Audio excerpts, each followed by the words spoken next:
नमस्कार। शुरुआत करते हैं बड़ी खबर के साथ। सीएम योगी ही आगामी विधानसभा चुनाव में पार्टी का चेहरा होंगे। प्रदेश चुनाव प्रभारी धर्मेंद्र प्रधान ने इसका ऐलान कर दिया है। इससे पहले यूपी में बीजेपी का निषाद पार्टी और अपना दल से गठबंधन हो चुका है। आज लखनऊ में प्रदेश बीजेपी दफ्तर में आयोजित कार्यक्रम में गठबंधन का औपचारिक ऐलान किया गया। यूपी बीजेपी के चुनाव प्रभारी धर्मेंद्र प्रधान, प्रदेश बीजेपी के प्रभारी राधा मोहन सिंह, प्रदेश बीजेपी के अध्यक्ष स्वतंत्र देव सिंह और निषाद पार्टी के राष्ट्रीय अध्यक्ष डॉक्टर संजय निषाद की मौजूदगी में ऐलान किया गया। इस मौके पर धर्मेंद्र प्रधान ने दोनों दलों से गठबंधन होने पर खुशी जताई। उन्होंने मीडिया के सवाल के जवाब में कहा कि आगामी चुनाव के लिए सीएम योगी ही हमारा चेहरा होंगे।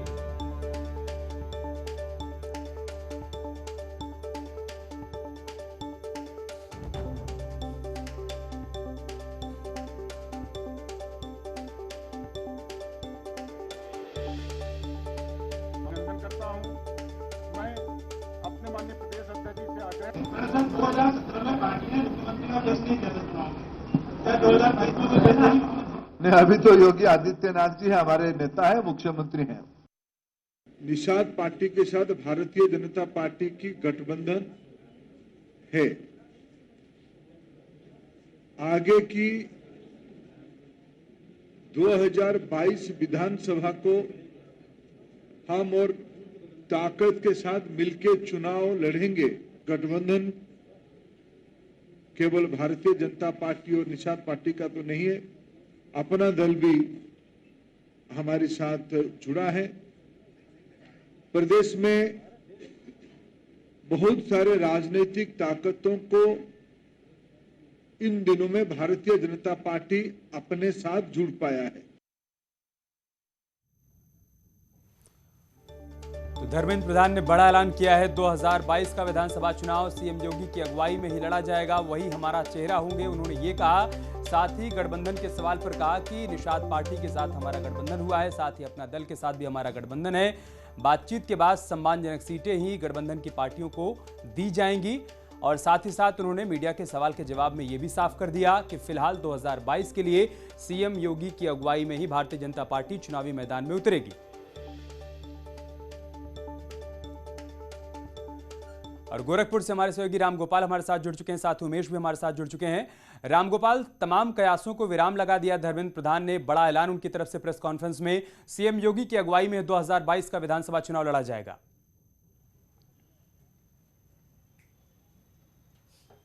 बिल्कुल, और मुख्यमंत्री योगी आदित्यनाथ की ये कर्मठता है जिसके कारण भारतीय जनता पार्टी ने आज उनके नाम का एक तरीके से ऐलान कर दिया है, क्योंकि वो 24 घंटे में 18 घंटे से अधिक काम करते हैं और लगातार वो काम करते रहते हैं। प्रदेश के विकास के बारे में ही वो सोचते रहते हैं और इसीलिए जो है आज धर्मेंद्र प्रधान ने उनके नाम का ऐलान, और इसका जो है इसके संकेत कल भी मिल गया था, क्योंकि कल जब धर्मेंद्र प्रधान मुख्यमंत्री योगी आदित्यनाथ के साथ एक हेलीकॉप्टर से गोरखपुर आते हैं और फिर मुख्यमंत्री के हेलीकॉप्टर से वो सिद्धार्थनगर जाते हैं और वहां पे जनसभा को संबोधित करते हैं। उसके बाद फिर वो गोरखपुर वापस आते हैं और महंत दिग्विजयनाथ की प्रतिमा का अनावरण करते हैं। और उस अनावरण के दौरान योगी आदित्यनाथ की तारीफ करते हुए वो बताते हैं कि जब वो 2014 में केंद्र में मोदी की सरकार बनी और उज्ज्वला योजना की स्कीम लॉन्च नहीं हुई थी, उसके पहले सीएसआर फंड के तहत पेट्रोलियम मंत्रालय के पास जो पैसा बचा हुआ था, तो उन्होंने एक नीति बनाई, रणनीति बनाई कि गरीबों को सीएसआर फंड के तहत कुछ सिलेंडर बांट दिया जाए, और उसका काम उन्होंने मुख्यमंत्री योगी आदित्यनाथ जो उस वक्त सांसद थे उनको सौंपा। तब योगी आदित्यनाथ ने कैंप लगा के 2 लाख से अधिक सिलेंडर बांट दिए, जिसके बाद उज्ज्वला 2 की उज्ज्वला योजना की शुरुआत हुई थी, प्रधानमंत्री उज्ज्वला योजना। तो वो भरोसा आज भी कायम है और उसी रामगोपाल आप बने हमारे साथ। लखनऊ से अनामिका भी हमारे साथ जुड़ चुके हैं। अनामिका, 2022 की तस्वीर साफ हो चुकी है। 2 बड़ी बातें धर्मेंद्र प्रधान की तरफ से कही गई हैं। एक तो यह कि सीएम योगी की अगुवाई में 2022 की चुनावी मैदान में बीजेपी उतरेगी, साथ ही साथ निषाद पार्टी और अपना दल से गठबंधन को एक बार फिर से उन्होंने इस मंच से पुष्टि की है। बिल्कुल अमित, देखिए धर्मेंद्र प्रधान 3 दिनों के दौरे पर है उत्तर प्रदेश में और आज उनके दौरे का आखिरी दिन था। 3 दिनों की बैठकों में जो भी निचोड़ रहा है उस सबको बताने के लिए उन्होंने प्रेस ब्रीफिंग रखी थी। इस प्रेस कॉन्फ्रेंस में उन्होंने पहले तो ये साफ किया कि संजय निषाद के साथ पार्टी आगामी चुनाव में जाएगी, अपना दल भी उनके सहयोगी दल के रूप में आगे चुनाव में जाएंगे। लेकिन इस बीच किसी ने यह भी सवाल पूछा कि क्या 2022 के चुनाव में पार्टी चेहरे पर विचार कर रही है बदलने को लेकर, तो उन्होंने एक बात साफ कर दी कि योगी आदित्यनाथ ही आगामी चुनाव में पार्टी की ओर से चेहरा होंगे, पार्टी के नेता होंगे। यानी कि जिस तरीके से पिछले दिनों कुछ नेताओं ने यह बयान दिए थे यूपी में कि पार्टी का शीर्ष नेतृत्व तय करता है चुनाव होने के बाद कि कौन मुख्यमंत्री का चेहरा होगा, क्या विधायक चुनते हैं कि उनका मुख्यमंत्री कौन होगा चुनाव के बाद, इस सारे बयानबाजी पर, इन सारे अटकलीबाजी पर धर्मेंद्र प्रधान ने फिलहाल खारिज करते हुए एक बात तो साफ कर दी है कि योगी आदित्यनाथ ही पार्टी की ओर से आगामी चुनाव में चेहरा होंगे। पार्टी ने भरोसा जताया है मुख्यमंत्री योगी आदित्यनाथ के चेहरे पर। इससे दो बातें साफ हो जाती हैं। पहला तो ये कि आगामी 6 महीने में जितनी भी एक्सरसाइज दिखाई देगी बीजेपी की ओर से आगामी चुनाव को लेकर, उन सब में सीएम योगी आदित्यनाथ का फेस प्रायोरिटी पर होगा। दूसरी बड़ी बात है कि चाहे जनसभाओं की बात करें हम या रैलियों की बात करें या मंथन की बात करें या गठबंधन की बात करें, हर बड़े फैसले में जो योगी आदित्यनाथ से जुड़े हुए हैं या बीजेपी से जुड़े हुए हैं उसमें मुख्यमंत्री योगी आदित्यनाथ की सहमति असहमति दोनों बहुत ज्यादा महत्वपूर्ण हो जाएगी। तो कम से कम पार्टी की ओर से यह साफ कर दिया गया है। और आज चूंकि चुनाव प्रभारी के तौर पर धर्मेंद्र प्रधान लखनऊ में है, उन्हें बड़ी रिस्पॉन्सिबिलिटी दी गई है यूपी के जैसे राज्य की, तो आज ब्रीफिंग के दौरान उन्होंने एक बात साफ कर दी है कि पार्टी किस तरीके से आगामी चुनाव में जा रही है। किस तरीके से जाने में दो बातें साफ हो गई हैं कि किन किन दलों से गठबंधन रहेगा आगामी चुनाव में और कौन पार्टी का चेहरा होंगे। तो पार्टी का चेहरा योगी आदित्यनाथ ही होंगे, कम से कम ये अब साफ हो गया है। मेरठ से उमेश भी हमारे साथ जुड़ चुके हैं। उमेश, अगर किसी के मन में कोई शक शुबा सी थी तो वो भी दूर कर दी गई धर्मेंद्र प्रधान की तरफ से कि देखिए 2022 में योगी हमारा चेहरा होंगे, साथ ही साथ निषाद पार्टी के साथ भी हमारा गठबंधन हो गया और अपना दल के साथ भी हमारा गठबंधन बरकरार रहेगा। जी निश्चित तौर पर अमित, उत्तर प्रदेश की इस वक्त की सबसे बड़ी खबर यही है जो धर्मेंद्र प्रधान ने बयान दिया है। उन्होंने साफ कर दिया है कि मिशन 2022 के लिए मुख्यमंत्री योगी आदित्यनाथ ही भाजपा का चेहरा होंगे। इस बयान को लेकर के नागरिक क्या सोचते हैं, स्थानीय निवासी क्या सोचते हैं, उत्तर प्रदेश के लोग क्या सोचते हैं, हमारे साथ कुछ लोग बातचीत के लिए मौजूद है। आप ये बताइए कि आज धर्मेंद्र प्रधान ने बड़ा बयान दिया है। उन्होंने कहा है कि मिशन 2022 के लिए यानी विधानसभा चुनावों के लिए मुख्यमंत्री योगी आदित्यनाथ ही चेहरा होंगे भारतीय पार्टी का। इस बयान को लेकर के आपका क्या रिएक्शन है और एक नागरिक होने के नाते आप क्या सोचते हैं इस निर्णय को लेकर जो भारतीय जनता पार्टी ने लिया है? प्रदेश में कानून व्यवस्था, शांति व्यवस्था जो कायम की है उसमें आदरणीय मुख्यमंत्री जी का बहुत जो है अहम रोल रहा है।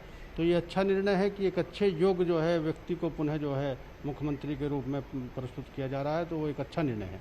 एक अच्छा निर्णय है। आप क्या कहेंगे जिस तरह से लगातार राजनीतिक बयानबाजियां हो रही हैं और आज धर्मेंद्र प्रधान ने बिल्कुल साफ कर दिया है कि मिशन 2022 को लेकर के जो चेहरा होगा भारतीय जनता पार्टी की तरफ से वो मुख्यमंत्री योगी आदित्यनाथ ही। ठीक है उमेश, अनामिका बहुत शुक्रिया, रामगोपाल आपका भी बहुत बहुत शुक्रिया हमारे साथ जुड़ने के लिए और तमाम बातचीत, तमाम जानकारी यहाँ तक पहुँचाने के लिए।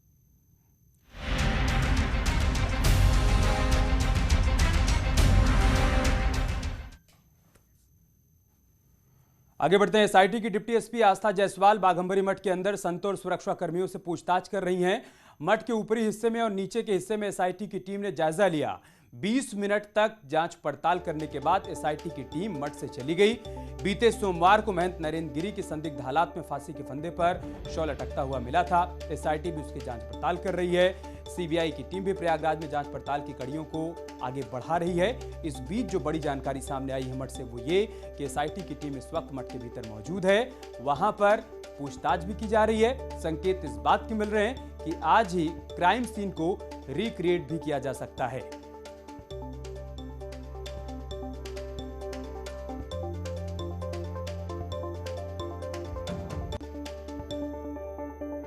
सीओ भी हैं, वो देखिए पूछताछ कर रही हैं, बातचीत कर रही हैं, क्या हुआ, कैसे हुआ, दरवाजा किसने खोला, कैसे उसको धक्का दिया गया, कैसे उसको तोड़ा गया। देखिए इशारा करके ऊपर सीसीटीवी की तरफ इशारा कर रही हैं। सीसीटीवी बंद था, चालू था, इन सब की जांच हो रही है और देखिए पूरी टीम के साथ वहां पर मौजूद हैं। जांच की जा रही है, पड़ताल की जा रही है कि क्या हुआ, कैसे हुआ और पूरी जांच की जाएगी। और ये पीछे ठीक सीसीटीवी लगे हैं, वो चाहेंगे हमें तस्वीरें दिखाएं सीसीटीवी की।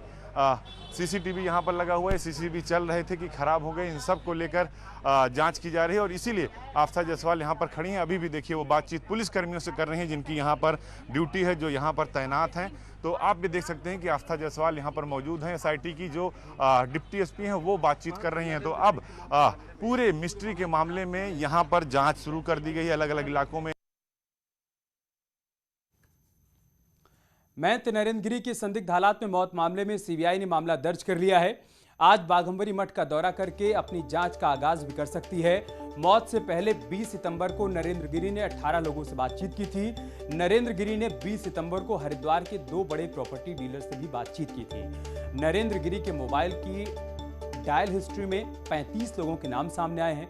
35 में से सिर्फ 18 लोगों से अभी तक बातचीत हुई है। जिससे भी महंत नरेंद्र गिरी की बात हुई है, सबके बयान दर्ज करेगी पुलिस। 20 सितंबर को सुरक्षा में तैनात पुलिस कर्मियों की लोकेशन की जांच भी की जाएगी।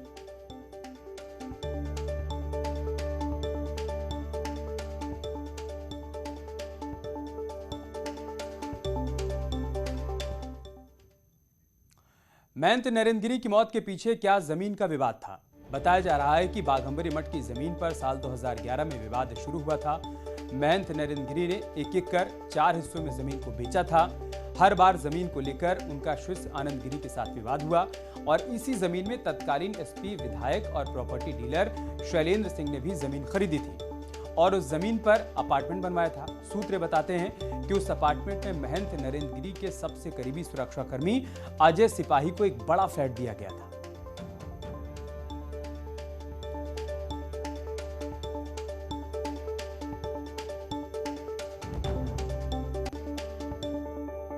तीन 300 मीटर से अधिक तक की ये जमीन बाघंबरी मठ के पास थी। वर्ष 2011 के आसपास यहीं से वो विवाद शुरू हुआ। जब ये जमीन बेची गई उस वक्त भी आनंद गिरी ने महंत नरेंद्र गिरी को जमीन बेचने से रोका था।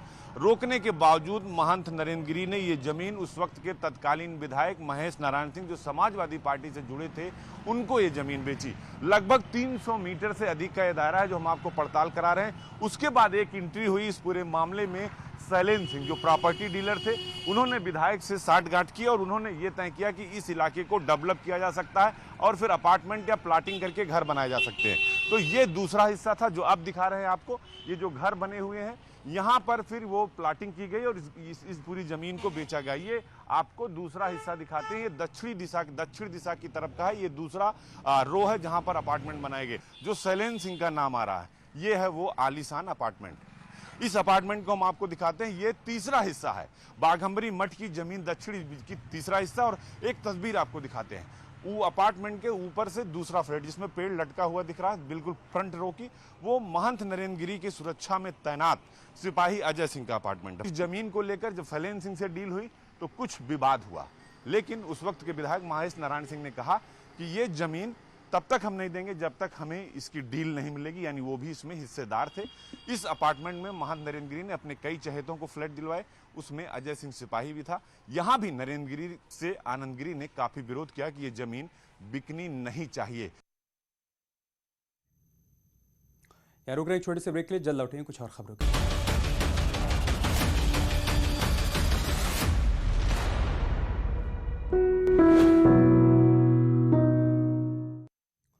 और अब बात करते हैं मिशन संजीवनी की। कोरोना से पहले किसी ने पीपीई किट का नाम भी नहीं सुना होगा, लेकिन कोरोना महामारी के बाद आज बच्चे बच्चे की जुबान पर पीपीई किट का नाम है। आमतौर पर पीपीई किट का इस्तेमाल डॉक्टर, नर्स या फिर चिकित्सा पेशेवर करते हैं, लेकिन आज हम आपको जिनसे मिलवाने जा रहे हैं वो शख्स ना तो डॉक्टर हैं और ना ही मेडिकल स्टाफ, बावजूद इसके वो करते हैं पीपीई किट का इस्तेमाल।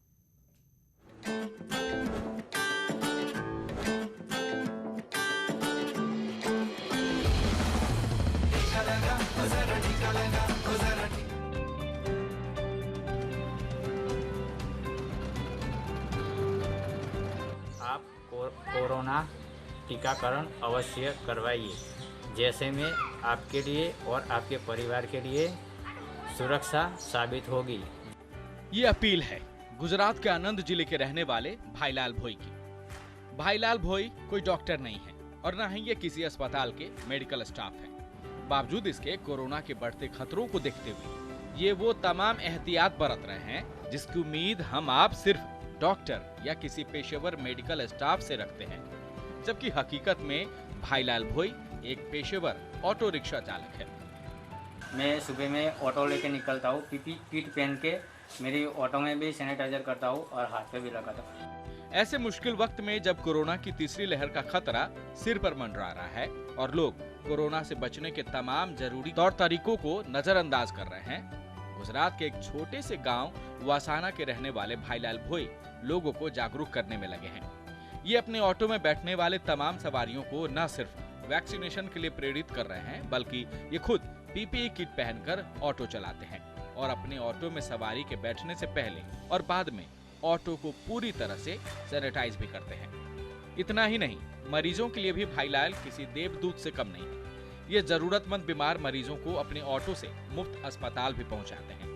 यही वजह है कि स्थानीय निवासी भी भाईलाल भोई की तारीफ करते नहीं थकते।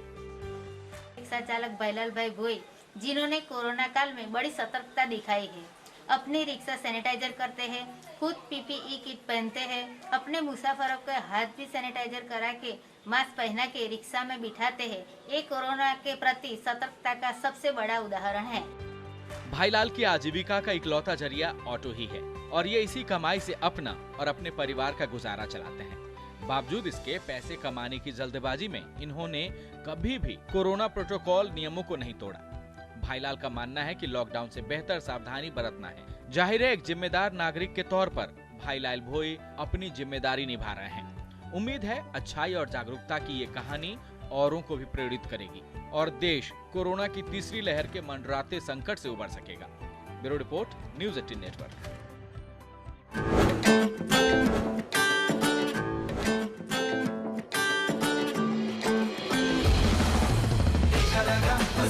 बदले की भावना से हो रहा है काम।